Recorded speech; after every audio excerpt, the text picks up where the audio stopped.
Section 2. You'll hear a talk about tourism in the mining community. First, you have some time to look at questions 11 to 15.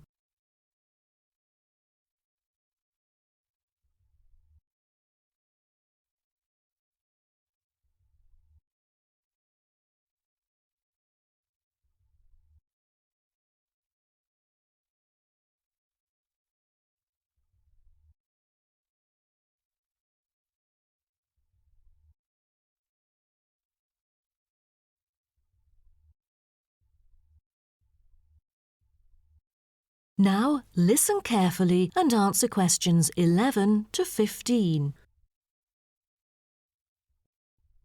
Hello, I'm delighted to welcome you to our mining community and very pleased that you're interested in the ores and pits of this area. I think you'll be pleasantly surprised with your special experience here. Now, let me start by giving you some warnings on safety rules and regulations. Rule number 1, always wear safety equipment. There is a litany of safety equipment that mining workers use for their protection, from helmets to safety glasses and gloves. It is essential that all workers wear the necessary safety equipment at all times. There have been countless stories of workers being saved by helmets, which are the hard hats that you can see on the shelf beside you. So, visitors wearing helmets is mandatory in the mining area, although you are free to take them off when you're in the mining museum and picnic area. You won't need to pay any deposit, though you should return them to the counter once you finish the visit. The helmets are offered in all sizes, so choose a suitable one. All right, our mining community is currently being refurbished for some of the main area, so please make a note of that, and you'll know what to look out for. So, when you go in or out of the mine, please pay attention to the road, for it has just been repaired because of the rough surface and can be really slippery since it's still wet. The history and process of tin mining are complicated and involve a lot of special words, but here you will see how it was and still is done. After a short 5 to 10 minute walk, visitors can track round a numbered route with clear explanations. Most of the tour is in the open air, so nice weather helps. All areas are clearly posted with signs, but if you have problems travelling around or climbing up and down, you can turn to the staff here, and we are happy to help. If you're interested, Blue Hills Tin Stream is a working water-powered tin streaming mill that gives visitors a very clear idea of how difficult it is to get tin out of rock. I hope you'll enjoy the informative indoor presentation and this self-guided tour, but you have to bear one thing in mind, that smoking is forbidden throughout the whole community.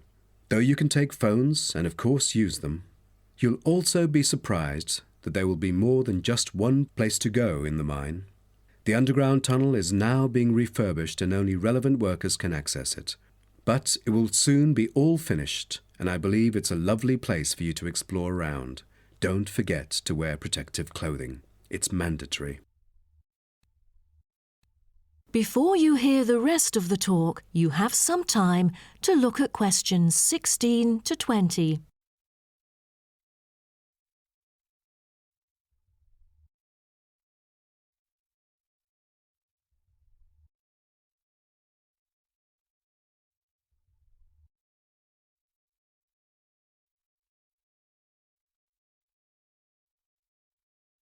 Now listen and answer questions 16 to 20. Now, let's start by seeing where you can go.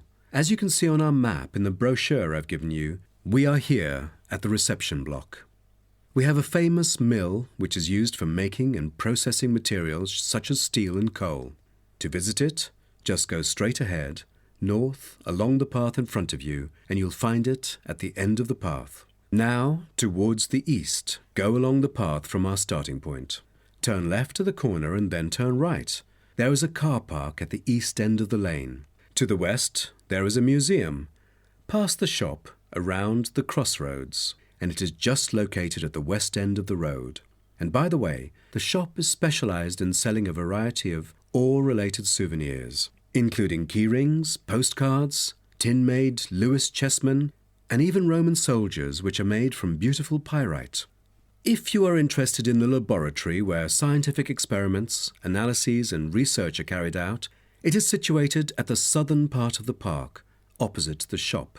I bet you'll be happy to hear that this laboratory is also used for gold and crystal refinement, so don't miss this one for the sake of it.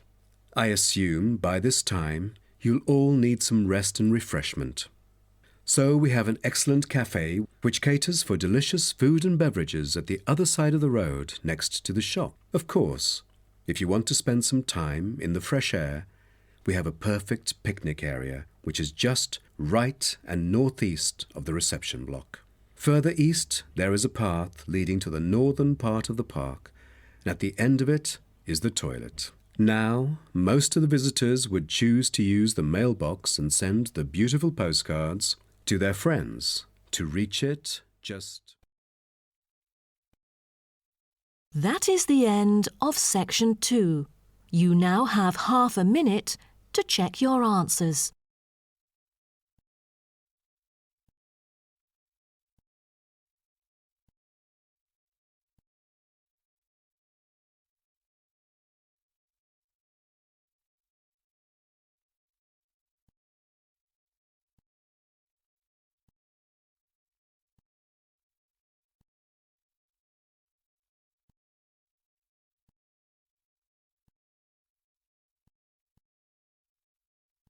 Now turn to section 3.